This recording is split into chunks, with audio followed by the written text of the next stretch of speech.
we talk a little bit about the research that you did? Because Deva, you said this is your dream, this is your thesis. Tell me about the research that you did for this project. Let's see. Well, it was kind of diving back into, like, we always get excited by I mean, I'll probably like shoot myself for saying this, but challenging projects that, are not the regular Right. type of like shoe-in and like treasure hunting. Yes. That's what this is like. Yeah. But it's treasure hunting. What was so fun on this one with no limitations. And that's because Malcolm wanted things that were period specific and a lot of things that weren't. As you noticed, there was the Fela Kuti track. There was a modern day Salt track in the beginning. So it was really like the creative doors on this were completely open. And then some of the research, I mean, we can just speak directly to the Berta Berta, I think, which is interesting.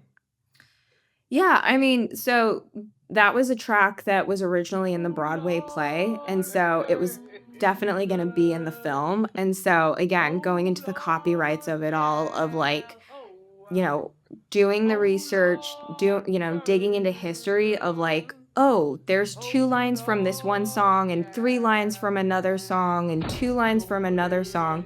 You have to clear all of them. You know what I mean? And if you don't get clearance on all 3 of them, we can't use those lyrics in that song, and that was a huge part of the play. And so we needed to clear these songs. So again, huge props to musicologists. We had Denise Carver, she's the best. And our clearance team, Jill and Drew, absolutely phenomenal. And yeah, it takes time, and you have to do all of that in preparation before you're on set and filming these on cameras, because otherwise you might have to reshoot later on if it's not cleared. Raise them up higher, let them drop all down. Wow, don't know the difference when the sun go down. Oh, I don't know the difference when the sun go down. Wow, Berta in Meridian, and she living at ease. Oh, wow, Berta in Meridian, and she.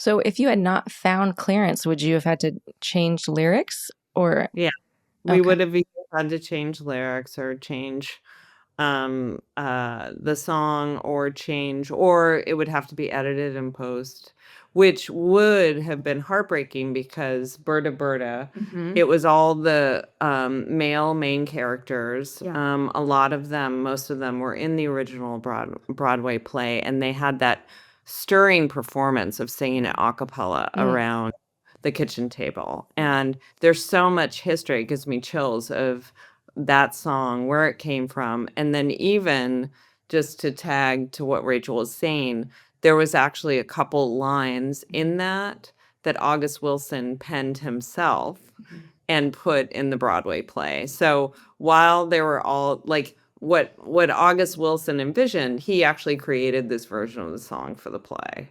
So there were all these different versions and copywritten versions, some of them in the public domain, and then he wrote a couple of lyrics.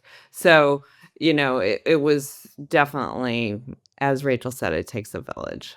So if he wrote a couple of those lyrics, that didn't fall under the licensing of using the play itself? Like you had to get a different clearance for that song lyric? Did, but for a long time it was a mystery. What are these? And are they the exact lyrics that he wrote? So it was it's a lot of piecing together. And those are things that fall under different clearances for Broadway plays. Like I was saying, things need to be under a different type of clearance for film and TV. Because of it's like a live performance versus a recorded or filmed performance. Is that why? It's different clearance for clearances. A different new use of in film and TV. Yeah.